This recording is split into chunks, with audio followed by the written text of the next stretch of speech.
Hey, Co-op Cinema. So unfortunately, the camera angle that was pointing at me, the footage got corrupted. So I'm not able to use that camera angle, but you can kind of see me in John's angle. So I hope you guys can still enjoy that. It's still usable content. So I just wanted to apologize ahead of time why the podcast looks like this. But yet again, sorry about that, and hope you guys enjoy the episode. Hey, what's going on, guys? It's Co-op Cinema, and today we're talking about my second favorite fictional character of all time, Invincible. I forgot that I was gonna give I know you had to give me the intro. I'm like, why are you rambling? Dude, I'm so sorry, but today we're talking about Invincible, dude. I love your suit, bro. Dude, I don't like this. This is like a Party City suit. It doesn't look good, but I like your mask. I think it looks good, bro. This is very painful. Take it off. So I'm gonna take off. You know what? I'm gonna take this off. Yeah. And I'm gonna keep these good vibes going, bro. Sure. But I want to say something real quick though. Mark Grayson, like the top part of the mask is yellow. So I would have wished if this was like all blue and then that was the only part that was yellow. Because when he takes off his mask, this whole thing is blue. So that would have been cool. Anyways, so yeah, we're gonna talk about Invincible season 2, comparisons to some of the comics. We brought an Invincible expert in this episode. Yeah. So I'm so excited. It's so tough to get him on the podcast, bro. So I'm hard. glad we were able to do it, dude. But dude, we made it work, bro. This man is such a knowledgeable man. One of the best guys I know. Super cool guy. Today we brought Diego. Hey. Hello, everyone.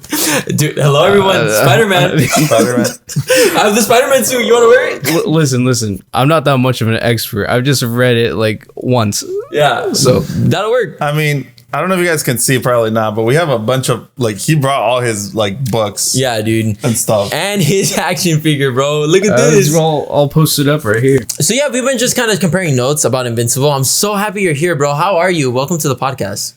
I'm doing pretty well. I'm so glad I could be here, bro. Yeah, dude. It's nice to have you. How are you, John? Nobody ever cares how I'm doing, bro, but I'm doing all right. Living life on the edge, man, you know? Always. I'm going to try and see how long I can keep this on. For those of you guys who are just listening through audio format, I have a hyper realistic mask of Invincible. Should I wear this the whole time?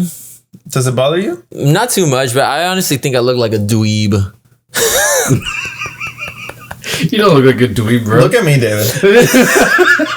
Take a moment and look at me. So, I think I look way worse than you do. If this video gets 10 downloads, John has to cosplay as Angstrom Levy. That would be sick. Big brain guy. Big brain guy. Yeah. Well, John, we all watched season 2, so we're really excited. I know Diego's far along in the comics. Actually, you finished the whole thing. The whole run. The whole run, bro. Crazy. So excited you're here. We're not gonna talk about spoilers as far as past season 2. I do want to compare some things like characters, some differences. If you can know some off the top of the dome or anything like that. Let's talk about Invincible. So if you guys have not seen Invincible, I'm gonna kind of set it up for you guys. This guy is named Mark Grayson. He's Invincible. His dad is Nolan Grayson. His dad is Omni-Man. His wife's name is Debbie. So Debbie, Nolan, their parents to Dick Grayson, Mark Grayson. I knew that was gonna happen. If that happens again, I'm sorry. But yeah, so this man, Mark Grayson, he develops the same powers as Omni-Man, and pretty much from there it kind of goes off. Of course, there's more underlying themes in this TV show or whatnot, but that's kind of the setup of that. There's amazing characters. I also think it's very R-rated animated show, which is not if you just watched it, you might think it's like a Teen Titans episode or something because it's got that animation style, but it's actually really violent. Super R-rated. I remember we talked a little bit about the first episode of how you felt after that last scene in that first episode. How did you feel in that last scene? Honestly, so without because I just recently read through the whole storyline, and I had already watched, I think it was season 1 and 2 of The Boys. Yeah. And so seeing that Amazon was bringing a new show on, I was like, okay, this is really cool. And when I saw that ending scene of episode 1, I was watching it with my girlfriend, and we were both like, bro, what is going on? It was crazy, right? Yeah. It was kind of he said it really well. You didn't see any of gruesome stuff throughout the whole episode. And that was kind of a culture shock. Not even a culture shock, but just a shock. Yeah. So very crazy. First season was really good. I guess we will talk about spoilers about first season and second season. So I guess just a heads up for that. But for now, I want to revisit a topic that actually a lot of people still on TikTok are still kind of arguing about. What is it, brother? Which is Superman versus Omni-Man. So let's talk about that real quick, okay? Because obviously Superman has a big weakness, which is kryptonite, right? Okay.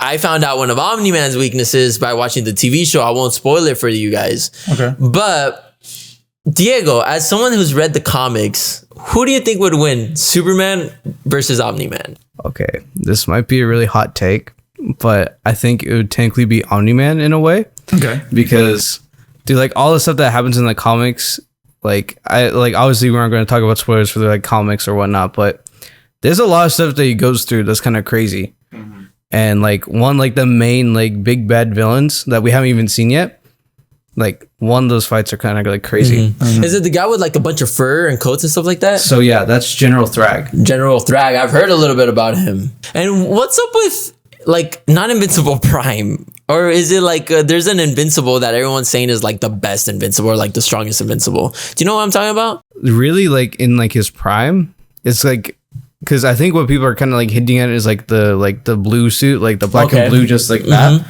And this one right here, we have the comic book, bro. Right here. This one right here, if you guys can see that right there, it's kind of like people have kind of compared it as like the black suit, like for like Spider-Man, but it's like for Invincible. Oh shoot, that's cool. So in a way, like from what like season 2 is hinting at, and like what's going to go into season 3 is going to be more of like kind of like a darker version of like Mark Grayson, basically, or Invincible. Yeah. So it's kind of like interesting to like. I also think that in comic books, a lot of the time when you hear the word like Spider-Man Prime and stuff like that, essentially what that means is that in all the multiverses, that's the best version. Correct. Yeah. So it might be, if you're hearing that, I don't know if that's like a name for him in the comic books. I've never read any of the comic books. It might just be like, oh, that's Invincible Prime. Yeah. So like, I don't know. I've never read the comics or anything like that, but I know there's different versions of Superman that are just like OP, like All-Star Superman. So here's hold on. Let's pour myself some mate. Here's my hot take on Invincible versus Superman. Versus Omni-Man. Whatever. Yeah. Omni-Man versus Superman. Here's my take. I just think that there's so much more Superman comic books that have been written. So I think he has way more, like, because I've read. He has a head start type of thing. Not only a head start, but like, because there's so much lore on Superman, like he actually, well, not recently, but like I think like 6 years ago, he got a new power, and it's like he could like destroy the universe, and then he comes back himself, like stuff like that. Like, so there's so much powers that he has. There's so much things. I stand by it. I think Superman could still be Omni-Man, to be honest. It's very tough. I've watched, if you guys have not seen Death Battles, have you seen Death Battles? Where people Death Jams, no? Oh yeah. No, not Death Jams, that's the rap. Where it's like the epic rap battles. That's the epic rap battles of victory. Yeah. I know what you're talking about. Yeah. They like they've done that with Omni-Man and I think Homelander. Oh, that's okay. Like that's like the other like character that's almost like Superman. Yeah. They try to put them up against each other, but Homelander would lose right away. Yeah, against like Omni-Man. Yeah, right away. I think Omni-Man would win, and then obviously against I see what you're saying. Yeah, Omni-Man versus Homelander. Obviously, Omni-Man would wipe the floor on him. So yeah, in Death Battles of History though, they pair him up against like Goku, right? And then have you seen that one? No, it's their most famous one. Who would you say wins, Superman or Goku? Are you a Dragon Ball person? I'm not necessarily a Dragon Ball person, but I have to say maybe Superman, because I have more like knowledge of Superman than like Goku. So in the first video that they made, this was like a couple years ago, like way before even like Super Saiyan God was a thing, if that makes sense. Super Saiyan God, before Dragon Ball Super, technically. Yeah. So they made that video, Superman won, but then they did it again because Super Saiyan God came out, Super Saiyan came out, or even like Instinct or whatever. So all these things came out, and then Superman became not a new form, but he had like a ultimate Superman or something like that, All-Star Superman. Well, there's also all of that stuff. Exactly. So they paired them up against each other again, and and what I love about Death Battles is that they actually like try to calculate scientifically, how much strength they have, how much they can endure. Superman has survived like a dying star or something like that. So it's just like, it's interesting. Superman can fly like from here to the sun in like super quick time. I think. No, sorry. I was going to say Superman can fly faster than the Flash can move, but that's not true. The Flash is still faster. Right. On foot? Flash on foot. And Superman on foot. Flash is faster. But Superman flying? Flying? I don't know, bro. That's a That's a crazy one right there, brother. Yeah, we got a Flash fan right here. We do. Super fan. I take off the shirt. It's Flash. Yeah. I don't know. I mean, the Flash is technically. I think the Flash could be Superman, bro. We're not even talking about Invincible anymore, dude. I think the Flash could be Superman. Here's the thing about Superman. Apart from the fact that he's just extremely strong, Superman has studied every fighting style in like the universe, so in space and on Earth. So it's like he knows all the fighting styles. He's super fast. Not only is he super fast, he can think super fast. He can see your cells. He can see your like molecules. He can see inside you at all times. Like everything is just information overload for him. So that's one of the things I think. We've kind of seen that also with like Invincible as well. Like when like he like fights all the Guardians of the Globe with like the Red Rush dude. You kind of see like how like that would happen like between like technically a person that's like Superman and a person that's like the Flash. I love that you mentioned that because I do want to say a lot of people are comparing Invincible with like the modern day, not the modern day Superman, but like this day and age like newest like Superman character where it's like this man's holding back a lot, but if he doesn't hold back, he would be like very strong. And I love that. I also think that it's funny, and this might be a hot take today for everybody, but you know how one of the lines that Omni-Man says that's really like kind of famous in the meme is like, look at how much they have to do to imitate our power. A fraction, whatever. Well, I didn't quote it correctly, but I feel like honestly, a lot of Invincible and a lot of Omni-Man is from Superman, obviously. Of course. But even like beyond that, right? We're talking about how he's kind of the new age Superman and he's kind of a hot modern take on what Superman would be in a more realistic world.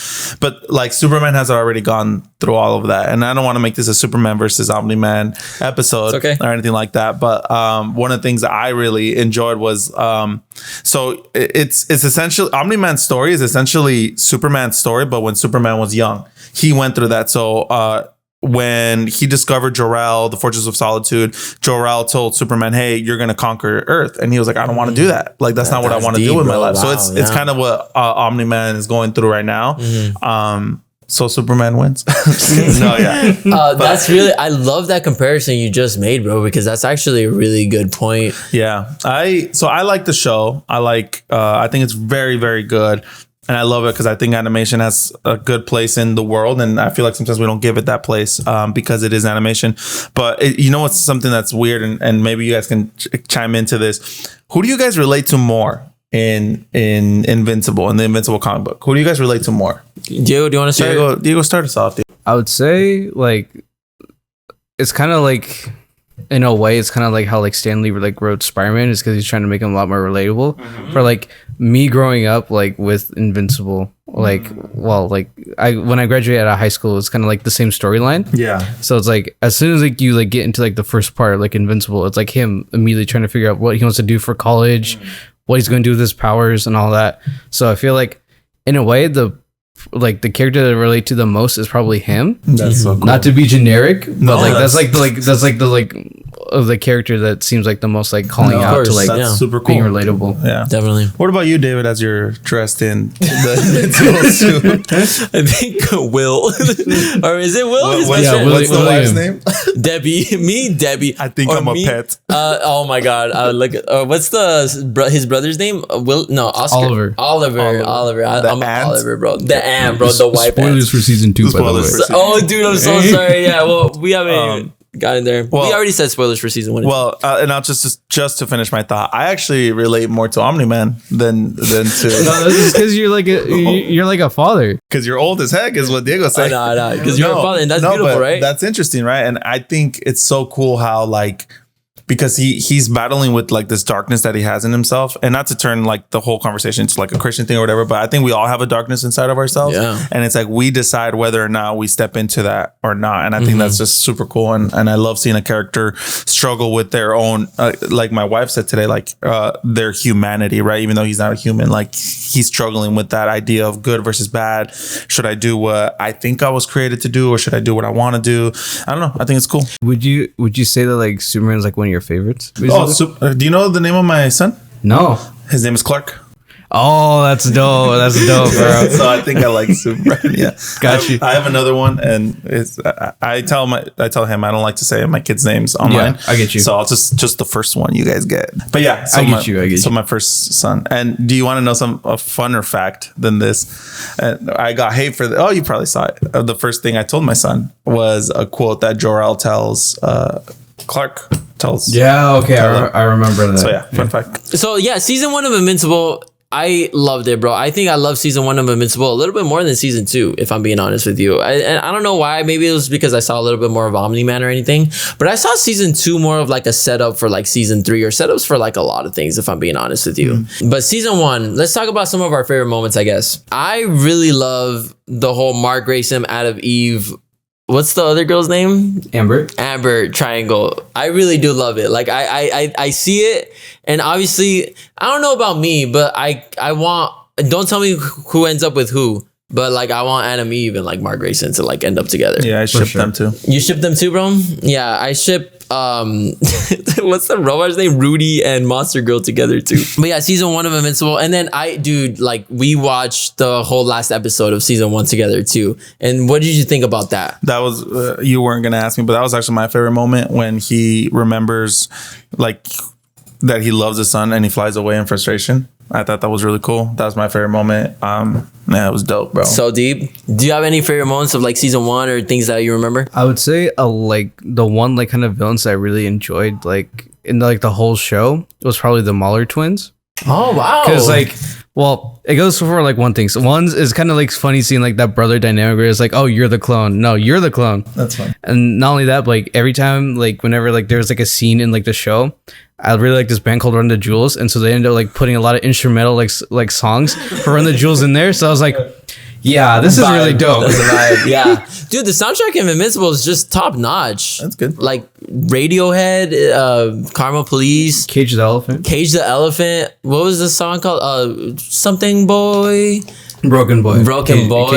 Cage Elephant. Tom, bro. Bangers. Yeah, no, the soundtrack for Invincible is really good. And then I forgot Avalanche for when Omni-Man's flying like through space. Yeah, dude. Bro. Diego, my man. Nick Cave is a really good artist. I have a season 1 question for Diego though, specifically, bro. Is there anything in the comic books that was different from season 1? So there's immediately one thing that kind of popped into mind. Yes. So William isn't like originally like gay in the comics.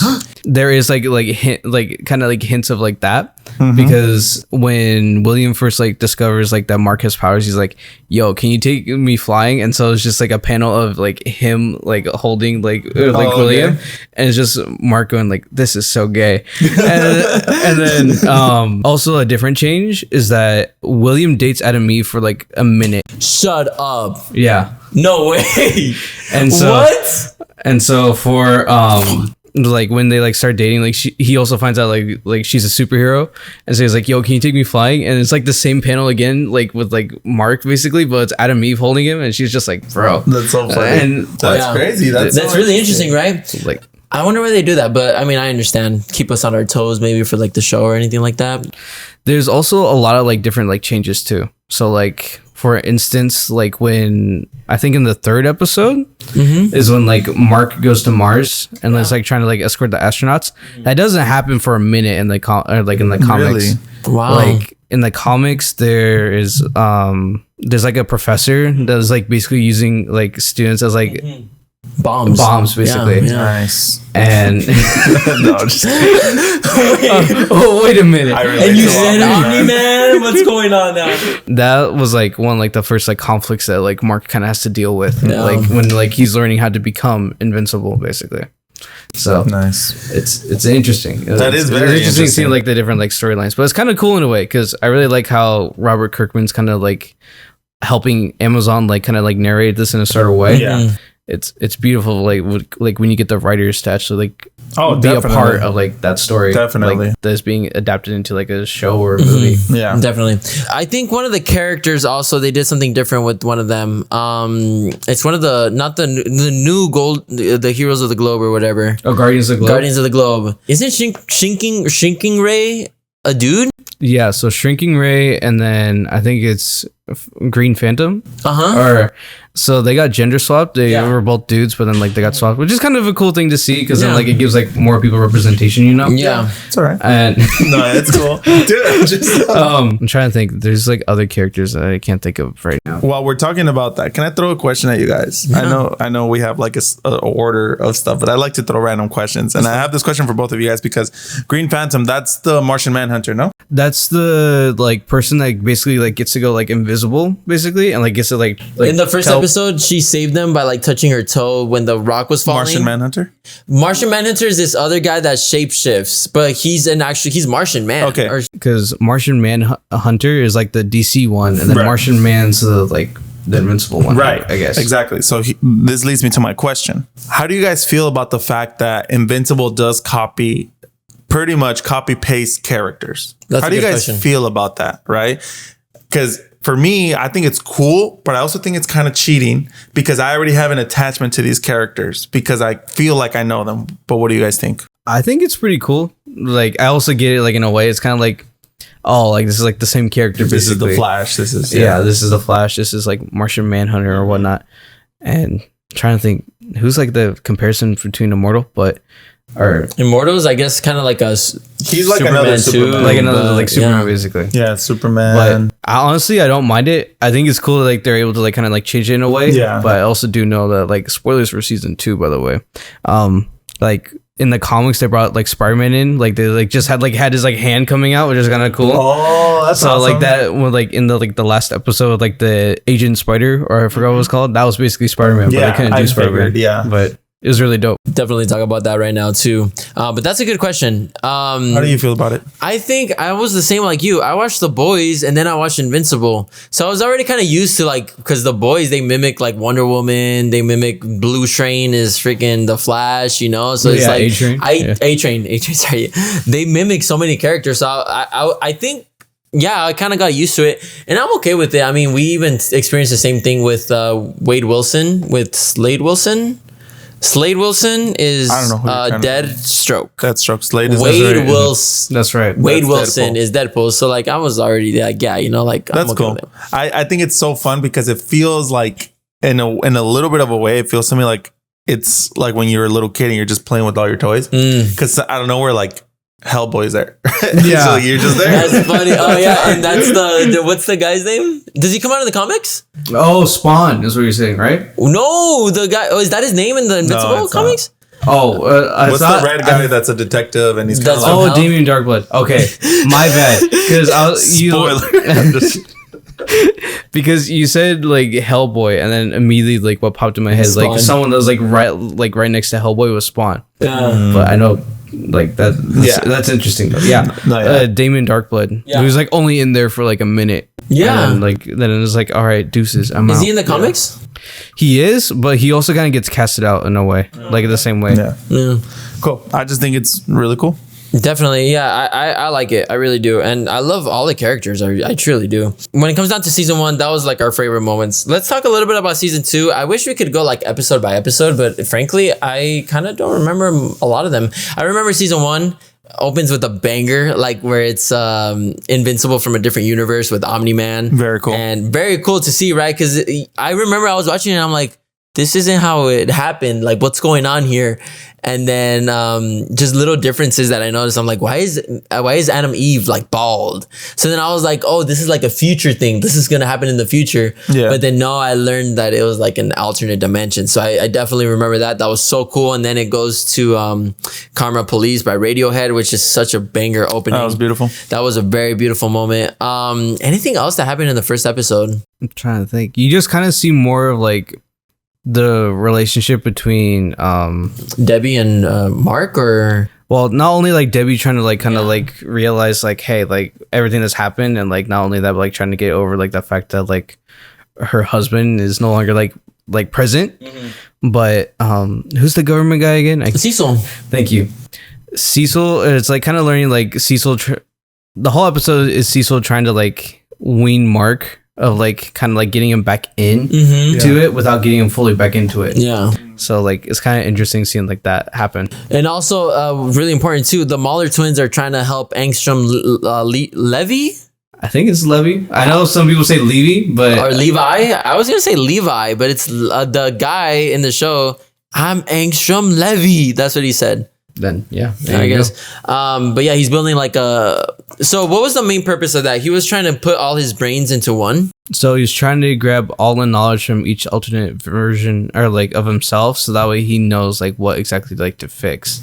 Got you. Basically. Yeah, and then unfortunately creates like a villain, creates Extreme Levi or whatever. Cool. But in a way, it's kind of like he created himself in a way. Yeah. It's just because Mark was there is who he puts his blame on. Yeah. It's kind of like the Spot and like across the Spot. Yeah, which is great character, like as in like a villain wise. And I did want to mention that because all the villains here, bro, that's the one thing I love about Thanos too.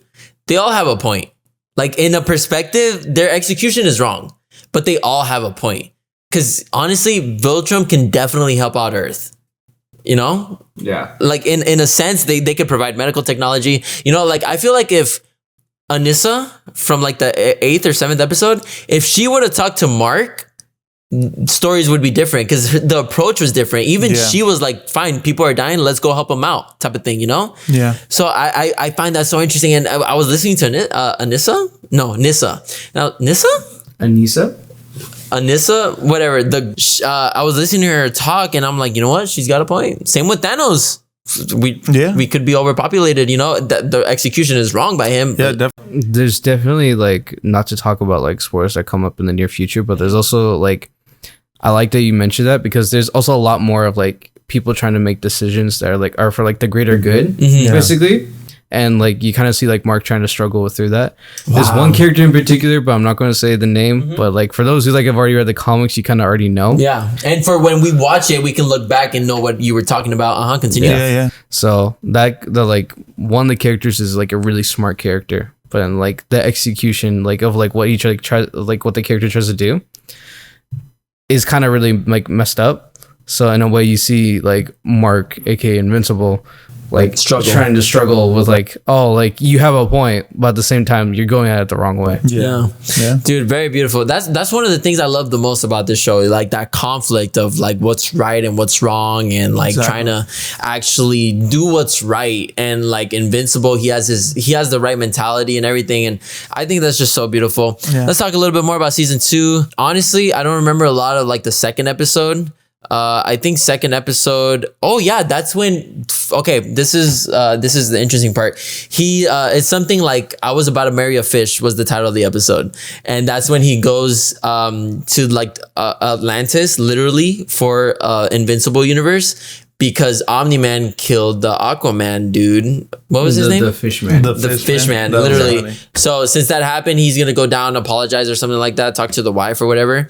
And when he was down there, the wife was like, or the queen of Atlantis, she's like, no, you're going to have to like leave. But in order for you to leave, you have to battle our biggest champion. And it's this big monster fish dude.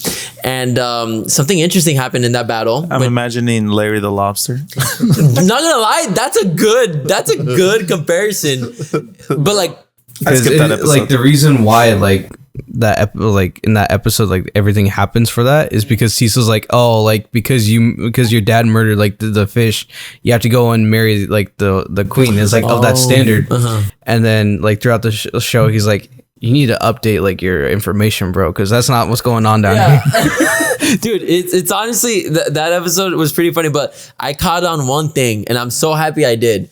So I'm gonna say spoilers for like maybe a minute or two for, I think this is like in general knowledge for like Viltrumites or whatever. During that fight, one of the fishes does like a sonic beam or something, like a loud like high frequency pitch or whatever, and that disorients Invincible so much. Like he's like, like he yells so hard. And he's like, that hurt or whatever.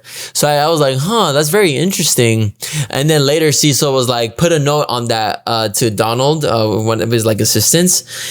And I was like, you know what if one of the Viltrumites' weaknesses is like a high pitch frequency? So you're telling me that if Superman sonic farts, it's over? I mean, same with like all the green kryptonite. But no, like Superman has like cold breath?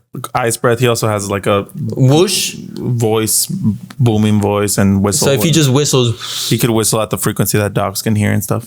Wow, dude, interesting. If you found that out, It's crazy because you're not far from it, and to not go into like spoilers, but you're gonna see a lot of like how Cecil and Donald kind of use that to like their advantage. Not only that, but like some other characters that we already know use that as well. Got you.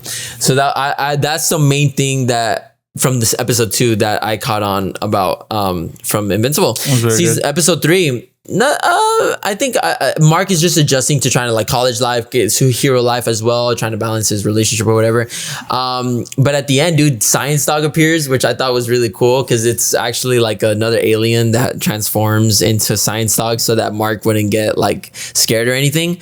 But he pulls him to the planet where the alien's from, and that's where he sees his dad for the first time, and he's like, Mark, it's been a while. Right? Dude, you did a good impression. I can't do a good impression of him. Impression. We already said it. I'm going to do my Mark Grayson impression from the season 1 first episode, the last episode. I'm sorry. I haven't done it. Go. And we're already on season 2, but whatever. I'm going to do it. Wait, hold on. We can go to the comic if you want to see. Hold on. No, wait. I'll read it. I'll read it off. I'll read it off. Read it like a scripture? Dude, I can read it like a scripture. Like a scripture. Okay. Right here. I have it right here. All right. Ready? You're good. Hit me with it. Go.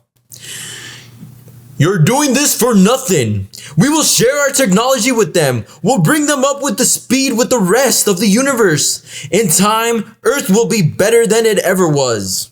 That was really good, bro. Hold on. Let me punch you a couple times. And what if they resist? We will destroy them. But that's what we're here for. To keep them from resisting. I won't let you enslave these people, Dad. This isn't right. Why? Why, Mark? Why do you resist? That's really good. What is it you think this world has to offer? Whatever you're fighting for now will be gone before you have time to enjoy it. You are fighting so you can watch everyone around you die. Think, Mark. The older we get, the slower we age. You will outlast every fragile, insignificant being on this planet. You will live to see this world crumble to dust and blow away. Everyone and everything you know will be gone. What will you have after 500 years?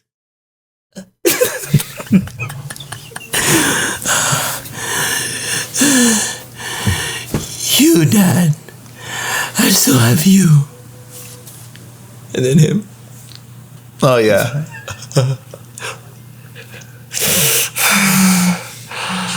And then he flies off. That was really, really good, bro. Really I felt dedicated. like I was watching What'd you think, bro? Was it solid? Be honest. Dang, I didn't know where we were going with that for a second. So I was like, oh, he's going to hell. You know what we should do?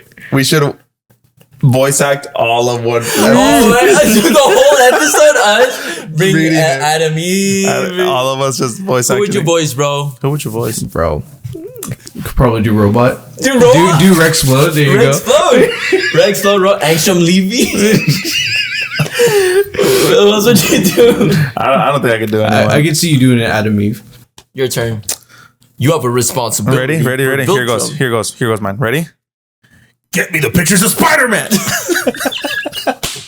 That's my J.K. Simmons, bro. J.K. Simmons. J.K. Simmons. I can't. I've tried. Well, you saw me all today. I was like trying to repeat lines that he would do, and I just can't get it there. But next, if you donate, I can spend more time working on. Let's just talk about real quick about the ending of season 2 because there's a lot we could talk about. Yeah. Let's talk about the Fortnite gun, bro. The guy from Fortnite, bro. Bro, he's the guy. I'm the guy from Fortnite. Dude, the fact that Invincible's in Fortnite is canon. Like, Angstrom, he's playing in the universe because Angstrom Levy sent him there. That's super cool. That's really cool, right? It makes me feel like I'm actually playing as Mark Grayson. That's awesome. That's really cool. Fortnite gun. What other like Easter eggs were there in that episode? Batman was a great one, bro. And that's actually in the comics, right? Yeah. Or I think it's like one panel. I don't necessarily remember. I think it might have been. Yeah. Yeah. But word for word, almost like this whole episode was straight out of the comics, right? Almost, right? Yeah, there's just some things they couldn't really do, like the Spider-Man thing. But then other than that, that was pretty much. Yeah. Yeah. For sure that dude, The Walking Dead, which was really cool. Yeah, dude. And you know what? You said something really. I was saying so technically, Glenn came back to the Walking Dead world. Universe, bro. He's alive. Because Robert Kirkman, obviously creator for both, dude. Very that's cool. Insane. That's very really cool. I did want to mention one thing. The biggest shock to me in this episode was when Angstrom, spoilers for Invincible season 2, was when Angstrom Levi broke freaking Debbie's hand. Yeah, dude. For me, I wasn't expecting that, and I was like, "Oh my god, that hurt me, bro." That's crazy, bro.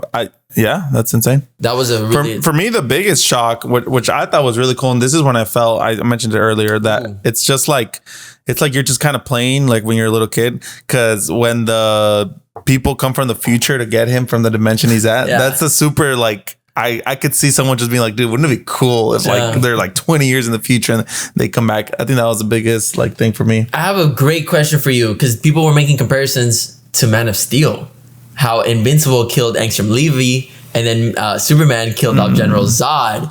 So people were saying like people were mad when Superman did it, but people are like not caring when like Invincible did it. What are your thoughts about that? I think, well, first of all, I didn't like that he killed him. I think he could have done Man of Steel. I think he could have done a million other things. I know he was an unexperienced Superman, but whatever. I think just because there is so much killing in the Invincible universe that for people it's kind of like, oh, whatever, you know. But since Superman is known also from like years of him not killing, that was a big and it's shock. very unfortunate, because I did like that about Invincible. I love when a person sticks to their guns, but I also understand people make mistakes, and people also like, you know, it was a in the moment thing, and I love that it's also haunting him. Like he was like looking at his hands, and then he got like a flashback to it. I thought that was really cool. Because I think killing people shouldn't be something people just do, like whatever, right? Yeah. It's like, what do you think about that, Diego? What do you think about that, Diego? It was like comparing with Man of Steel and Invincible, because in people. Well, essentially, how do you feel about the fact that Invincible killed somebody? Yeah. Listen, bro. Listen, guys. It's gonna get serious. Okay. Break it down. I can't really go far much into this conversation because of how much I've read. I'm gonna just leave it as. Yeah, I totally get like through the premise of like why he exactly did it, because I would have been mad too. Like if you came after my family, like I totally get like the only like if you keep continuously like showing violence and like trying to hurt my family, then like obviously like what I'm going to do is like fight back and not hold back. Yeah. So I do get what you're saying. Like obviously violence isn't the answer. Yeah. But for like in this like exact situation, I think it was kind of like in a way a very like detailed way of like showing how Mark is kind of like matured to like know like definitely like obviously there isn't like many threats towards him or his family, but like when someone gets that close, like obviously shut it down. Yeah. Sure. And a little detail from season 1, it wasn't until Nolan mentioned something about Debbie and he got really mad was when he was doing damage to Omni-Man. That's the only time he bled throughout that whole fight sequence. It's when they were in the tower. That's crazy, bro. Yeah. But that's really cool. I wanted to compare that just because a lot of people like on Twitter were comparing obviously Invincible to like Superman and the decisions that he's made. Dude, the after credit scene, I think I miss my wife. Straight right out of the comics, right? Yeah, exactly. It's crazy. Speaking of though, Alan the Alien gets a lot more screen time in this season, in season 2. Really? Yeah, because like in the first season, he's only there to kind of battle Mark, and then he's there to warn Mark, like, hey, you have a Viltrumite living on your Earth. And he's like, bro, you won't believe who it is. And then he's like, what? Yeah, he had like a complete like huge like comeback basically, because he went through that fight because they're like, hey, you've been to Earth. They're like, did Nolan leave his post from Earth? And he's like, I'm not going to tell you. And then they just immediately like beat him up, go crazy. Yeah. And then that's when he's trying to like heal, and then he comes like even stronger. Even stronger. It kind of shows like, I don't know, both Alan and Invincible, like Alan the Alien and Invincible, are kind of in the way like like growing together at the same time because they both technically have the same power. Wow, I feel like that's actually beautiful. Because every time, whenever like Mark or Alan like get beat up and like they get injured, they come back stronger. That's a good point, basically. And like you see that with Alan, because like next time you see Alan after like he's recovered, he's like super shredded, bro. Yeah. So it's like, does that happen in the comics? I'm curious. Yeah, that does. Okay. That's good. That's good that cool. It follows that storyline too. Because Alan, I think he's a great character. I think Seth Rogen voices him so good, so well. So I'm very happy about that. Let's just give our final ratings and final thoughts of the show. Like season 2 ending, we're probably gonna have to wait so long for season 3. But just final thoughts and final ratings. John, why don't you start? I think my rating for Invincible season 2 is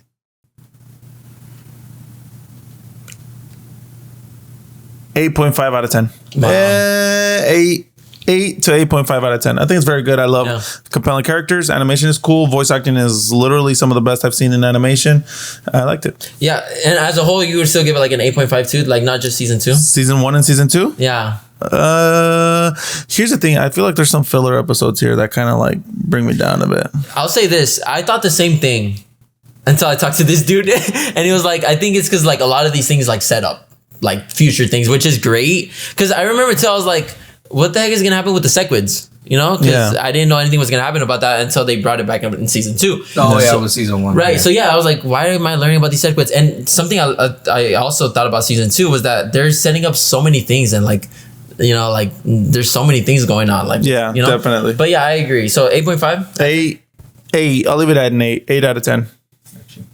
All right, so I'm gonna do this in both your rating and in his rating. Oh too. Yeah, because he does the. You do the 1 through 10. He does the 1 through 5. What do you do, bro? Honestly, kind of both. Okay.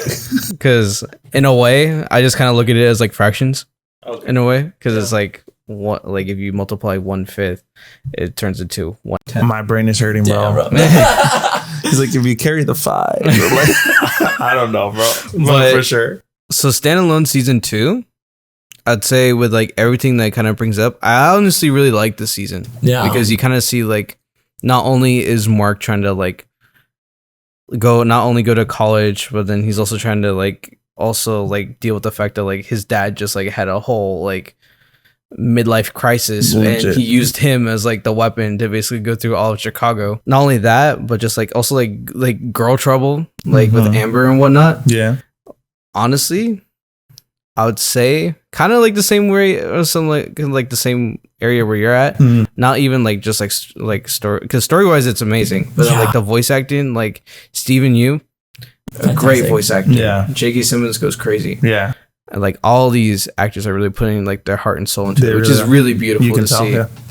Like not only that, but they had like Ben Schwartz as like the one like the like the shapesmith dude, like the one that's Ben like Schwartz was in it. Yeah, he was the shapesmith dude. He was like the one that was like pretending to be human, even though he's not human. I love Ben Schwartz. I didn't recognize that. Dang, I feel pretty. There's so many voice actors in the show. Like it's funny because I was catching them really quick. Yeah, like when I was seeing them, I was like, I know this guy. Levi is something King or something like that. The guy that you said, the guy from This Is Us. That's sorry, I know them from stuff. But yeah, I was catching them quick, but I didn't catch that one. J.K. Rowling, obviously, but we don't talk about him. And Ezra Miller, we don't talk. J.K. Rowling. No, not J.K. Rowling. Roiland, the author of Harry Potter. Justin Roiland. Justin Roiland. Sorry, Rick and Morty. Is he in season? He came out in an episode. He's in season 1. He's like burping is like, what are you? That's right. He plays as the one like. The one like varsity dude. Yeah, I forgot about that. That's crazy. Yeah, so a lot of people make guest cameos. We cut you off, brother. So definitely 8 out of 10, and for him 4 out of 5. Dude, that's awesome. I love this season 2. I love season 2 as well. Season 1 I liked a little more. I liked a lot more actually. Season 1 is like a 9.5 out of 10 for me, if I'm being quite honest with you. I think it hits home great. Finale was fantastic. I think this one was closer to a 9 out of 10 for me, if I'm being honest with you. 8.5 maybe out of 10, around there. But I just think again, all around great characters, great writing, great voice acting. The animation is fantastic. Like you don't get anything better than that, if I'm being honest with you. I think it's in like my top 3 favorite cartoon shows of all time. Animated shows of all time. I say cartoons just, or like animated works too, but like I don't want to include like anime in there. In the top 3, it's kind of hard to pick, but like I was gonna say like Avatar: The Last Airbender has to be in like the top 3. Yep. And then Young Justice has to be there too, even though Young Justice season 3 and 4 is not my biggest favorites, but still I have to include Young Justice. You guys are definitely into DC. A lot. I'm a big DC guy, bro. It's like Marvel TMNT for me. It's kind of cool. Well, I like Marvel, but I don't love their comic books. I think what Marvel does is like they have really good stories, but they're far like apart. So there's few really, really good stories though. Comic book only. When DC has like bangers all the time. That's what I feel. Sorry, I definitely get that. And DC video games are better. 100%. That's true. Except Spider-Man. I will fight you on that, bro.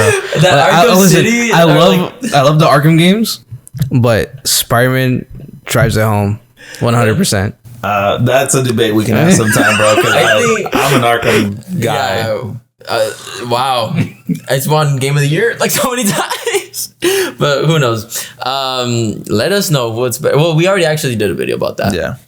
That one actually did pretty good, and a lot of people continue battling. I'm just repping the Spider-Man fans here. I'm sure it is good. You know what? Somebody on the comments told me that there's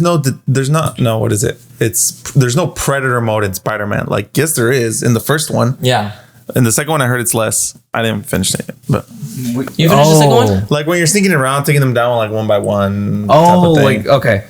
There's a lot more like okay. Wait. Yeah, we're saying like. Because I think you can kind of tell that the Spider-Man games picked up a lot on like Arkham. 100%, which isn't bad because because Batman took a lot from Uncharted. Like it is Uncharted. What it is, right? So Solid Snake, bro. Metal Gear. Yeah. He told me the other day, he's like, "Hey, bro, I just gotta let you know you did a mistake on your podcast. Solid Snakes is not voiced by No, it was oh no, it's I don't even think we've talked about Nolan Solid Snake. North voices Nathan Drake, and then it's Troy Baker that voices Nathan Drake's brother Sam. Okay. So I said Nathan Drake. No, I said it was something, but I was just Nathan Drake is voiced by Tom. What did you say? Troy Baker. Yeah, but it's not. Oh no way! I would have caught that. I said that. I'm sorry. I would have caught that. It's okay. I don't remember necessarily the context. I just remember like me as an Uncharted fan. I was like, hold on a minute, what's going on? Nice. I like Uncharted too. Hey there, David. Get your facts straight, buddy. Anyways, yeah. To wrap up this episode, dude, Invincible. I think for sure top 3 animations. Wait, how'd you get your mask on? I'm very fast, bro. I'm learning how to super speed myself. Okay, go ahead. Sorry. For the people on the audio podcast, I put on the Invincible mask. I don't really like it though, if I'm being honest with you. It is what it is. This show is honestly one of the best television shows that I've seen, like superhero television shows that I've seen in a while. Super great characters. I'll always recommend this show to anyone. But anyways, Diego, thank you so much for joining. Thank you, bro. Thank you for having me on, dude. It was really nice having you here. Like, you're our first host, because we had German obviously, but he was more of our like. German needs to come back too, bro. German, we miss you too, man. I miss you every day. Come back, German. Have you met German? I listened to the podcast he was on. Oh, okay. Yeah, so you know German. He was the homie, bro. He's the homie now. So thank you so much, man. Honestly, it was really great to have you here, and thank you for showing us your beautiful comics and your figurine, bro. Look at this. So exact match right there. Match right here. This is insane. Oh no! You broke it, bro. It's okay, bro. I got you.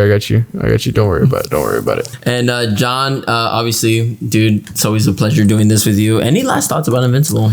Don't let the dark side win. Don't let the dark side win.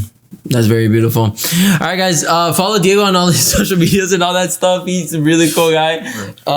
Lastly, I guess I'll just end it by saying, you might as well give up.